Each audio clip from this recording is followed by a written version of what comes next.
everyone. Welcome back to Burnout Help, Stress and Burnout First Aid.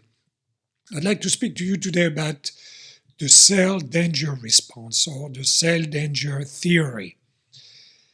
If you're suffering from a lot of stress, if you had a burnout or some kind of crisis, perhaps an illness that is unfortunately chronic, you're probably well acquainted with fatigue. That kind of fatigue that perseveres, that is always there. You could be sleeping a good night's rest and still be tired the next day. Your body is not letting you do what it used to do. So I have a lot of clients who come and seem to be surprised by how tired they are. Yes, it's a motivation thing, but they're just not able to really do the things they used to be able to do ever since they had this stress crisis or this big burnout or some of the other things I mentioned. And the fact is, it is really not surprising. Now, there are many different ways that fatigue can start within our bodies. And today I'm going to focus only on one of these things, but it is quite a powerful explanation, and it can possibly account for a high percentage of these cases of people who are just very, very tired as a result of stress. So this is the cell danger response, the cell danger theory. And what it is we all have within our cells something that we call the mitochondria.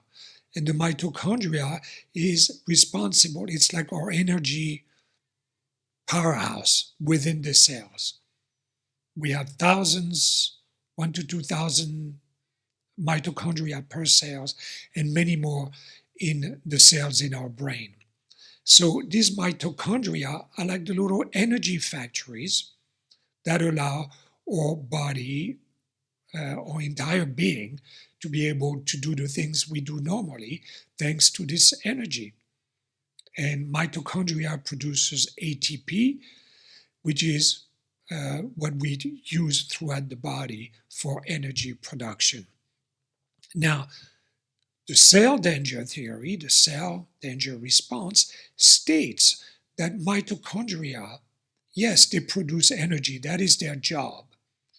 But their job is also to communicate throughout the body, throughout all of the cells in our body, what is going on with our state of mind, I would say. So let me rephrase that.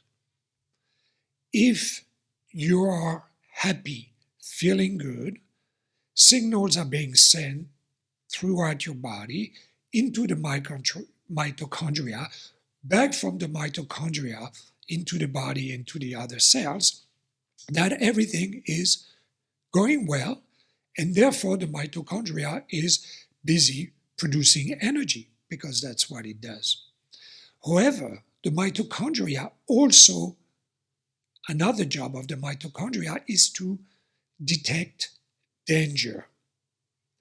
Danger in the body, danger in your being.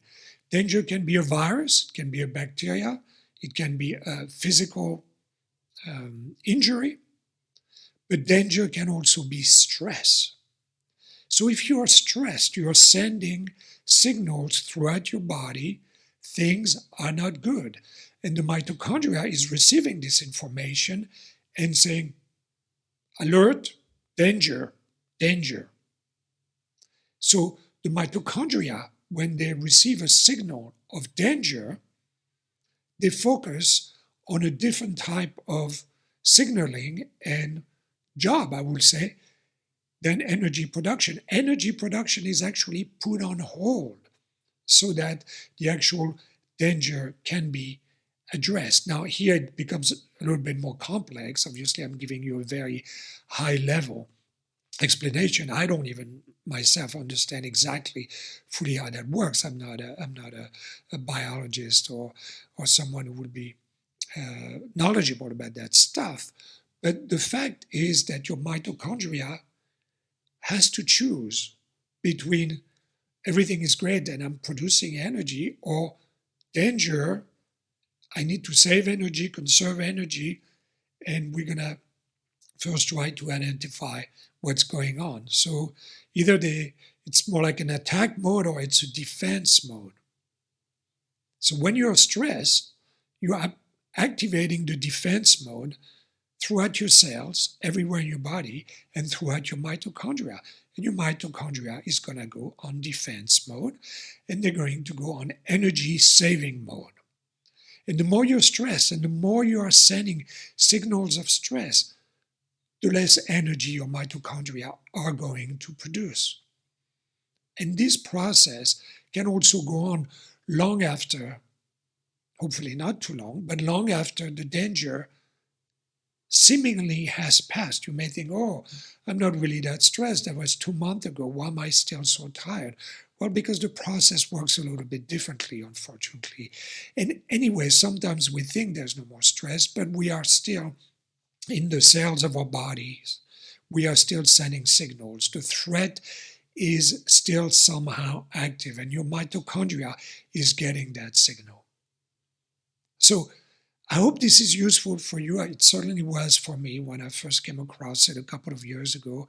It explains the fatigue, and it explains also why it's important to, in order to regain health, to, look at your mitochondria, make sure it's fit. There are different ways to do this, but also building a sense of safety, not just cognitively and rationally, but somatically throughout your body. What does it mean for me to really feel safe, so that my mitochondria can start doing its job of energy production again?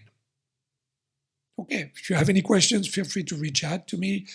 In the meantime, I wish you a good day with not too much stress. Bye.